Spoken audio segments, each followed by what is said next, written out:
C'est un recueil des meilleurs dessins depuis 7 ans à peu près. Mais en me concentrant plutôt vers les 3 dernières années parce que les plus vieilles avaient... il y a 100 dessins. Il n'y a aucun dessin du prophète. En fait, le titre du livre vient évidemment des caricatures de Mahomet.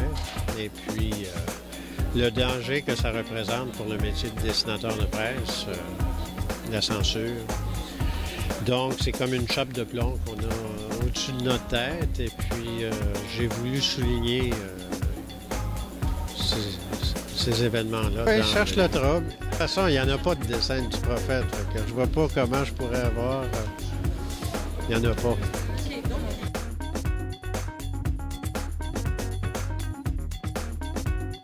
En fait, ça a pris 7 ans parce que il fallait un éditeur assez solide pour imprimer en couleur. Parce que là, tous les autres livres, Chapelot, Côté, etc., tout le monde est imprimé en couleur. Et puis, je tenais absolument à ce que ce soit en couleur parce que les dessins sont faits pour l'Internet. Depuis à peu près 5-6 ans, je dessine des versions couleur pour l'Internet.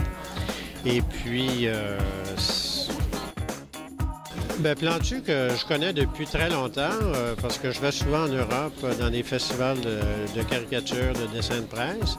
Et puis, c'est un des rares Français qui s'intéresse à ce qui se fait ailleurs qu'en France. C'est plutôt des chapelles. J'avais participé à une exposition de Courrier international aux Invalides. Et puis, les dessinateurs du Figaro se tenaient ensemble, les dessinateurs du Canard enchaîné se tenaient ensemble. Puis, c'était le seul qui parlait... aux étrangers parce qu'on avait une réunion avec plein de dessinateurs étrangers. J'ai fait un choix aussi qui soit exportable. J'ai pas mis trop de dessins de Gatineau parce que c'est évident que si j'avais fait un gros chapitre sur Gatineau, je ne vendrais pas ça en Europe. Il faut penser un peu. J'ai fait mes beaux-arts. J'ai fait les beaux-arts à Montréal. J'ai étudié un peu à Paris. J'ai fait les beaux-arts là-bas aussi. Et puis, quand je suis revenu, je travaillais. J'ai travaillé... j'ai vécu 1 an en Europe. Et puis, en revenant, j'ai commencé à la Gazette, dans la section financière. J'ai fait des dessins d'hommes d'affaires. Et puis, après ça, j'ai travaillé au Devoir, dans la section des arts. Donc, je faisais des artistes, des écrivains. Et puis, après ça, j'ai été au Jour Hebdo. Après ça, je suis revenu au Devoir, puis bon, ils m'ont dit que Berthiaud revenait, donc ça a coupé un peu. En fait, il faut attendre que quelqu'un meure pour avoir un travail dans un journal. Ouais. C'est 1 par million de population. On est à peu près 5-6 au Québec, pas plus. Mecail, Daniel Mecail. 31 ans.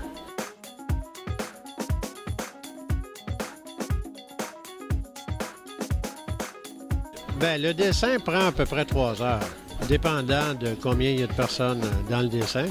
Et puis l'idée, ça dépend. On peut trouver l'idée en se réveillant le matin ou aussi tard que 2 heures d'après-midi.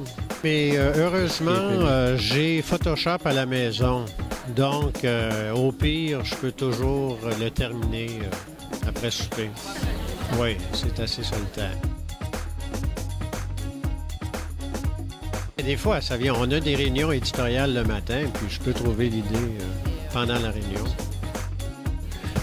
Dans le livre, par exemple, j'ai eu une idée qui m'a été suggérée par le sénateur Dawson. Et puis, j'ai signé mon nom, puis c'est marqué Dawson en dessous.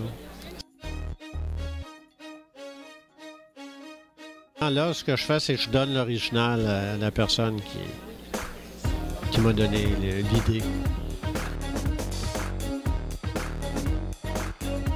Moi, j'en fais 6 par semaine. 6 par semaine, mais bon, l'idée peut arriver. Des fois, on a 2-3 idées dans la même journée, puis des fois, bon...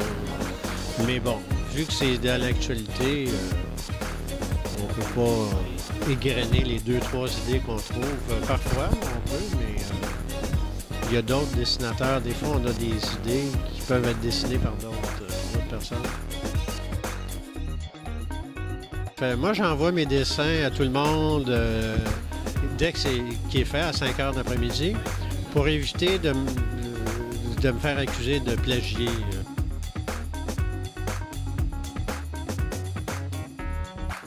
Bien, tout le monde, ses garnottes, ses chapelots, ses côtés. Moi, je reçois les dessins de côté. Le problème, c'est quand quelqu'un prend une idée qu'on a fait la semaine dernière.